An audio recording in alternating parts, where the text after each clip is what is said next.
Kasus Pak Ferdi Sambo tentang pembunuhan karena alasan pelecehan seksual dan kasus Teddy Minahasa kaitannya dengan penggantian barang bukti dan kasus polisi yang lain sebenarnya tidak hanya oknum itu, tapi ada kesalahan sistem di kepolisian. Kesalahan yang seperti apa? Ikuti. Audio Jungle. Audio Jungle. Assalamualaikum warahmatullahi wabarakatuh. Salam Kak Yano Bintang.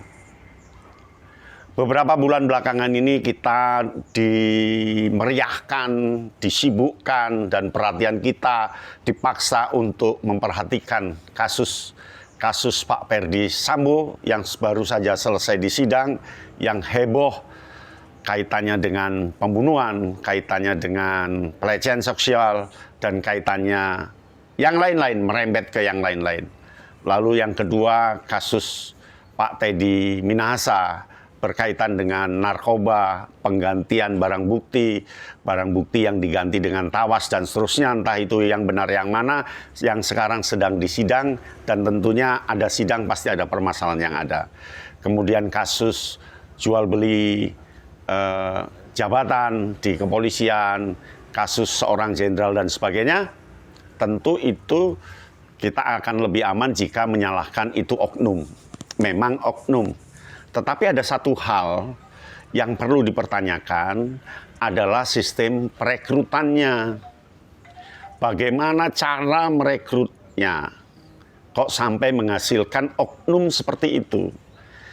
Ketika merekrutnya bagus, tentu tidak akan menghasilkan insan yang sampai berbuat jahat, berbuat negatif, berbuat demi diri dia sendiri. Nah, seleksi ini yang harus mulai ditinjau. Contoh, tentang tes kejiwaan, tes psikotes.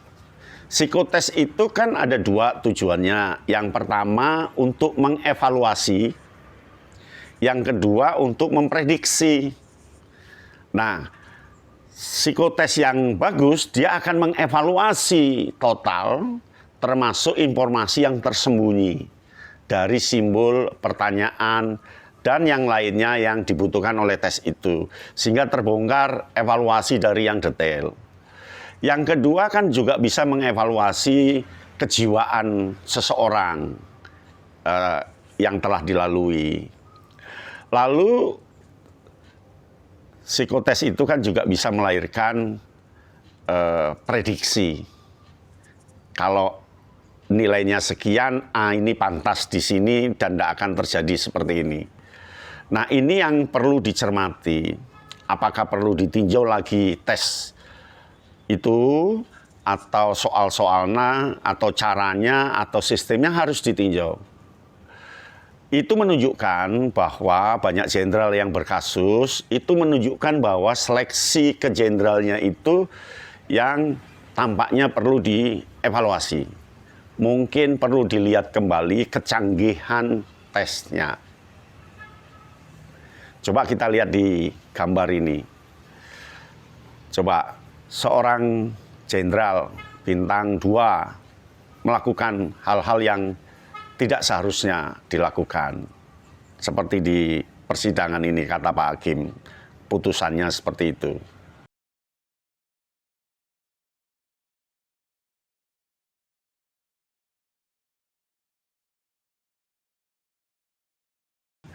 Kemudian lihat Pak Teddy Minahasa ketika di sidang sangat emosional. Kemudian saya tidak tahu apa putusannya. Nah, dari sidang-sidang itu terlihat bahwa bintang 2 jenderal itu seharusnya minimal kasus. Mengapa? Kan itu segitiga begini, semakin ke atas semakin berat. Nah, ketika semakin ke atas semakin berat dan semakin ke atas semakin pilihan, berarti kan sistemnya yang harus dilihat. Maka perlu dilihat ulang, mungkin tes menjadi jenderalnya yang direposisi, dilihat kembali. Psikotesnya, alat ukurannya juga harus dilihat kembali. Wawancaranya dilihat kembali. Bisa jadi sistem yang salah. Kecuali menjadi jenderalnya kong kali kong. Tapi nggak mungkin lah polisi di Indonesia melakukan kong kali kong. Yang jelas sistemnya harus diubah. Mungkin sistem pendidikan menjadi perwiranya yang harus diubah, dievaluasi total. Mungkin tes menjadi perwira tingginya yang harus diubah. Mungkin cara penempatannya dan seterusnya. Tampaknya perlu dikaji secara mendalam dan luas karena Pak Ferdy Sambo, Pak Teddy Minahasa ini kan sebuah gejala. Bisa jadi juga akan terjadi di jenderal-jenderal yang lain di tempat-tempat lain. Maka ayolah untuk menuju Indonesia negara maju, bongkar lagi sistem pendidikannya, dievaluasi lagi sistem tesnya. Saya pikir itu. Semoga tidak hanya menyalahkan oknum, dan meskipun oknum itu memang salah, tetapi bisa juga kesalahan sistem merekrutnya. Sampai di sini, salam Kak Yatno Bintang. Audio Jungle. Audio Jungle.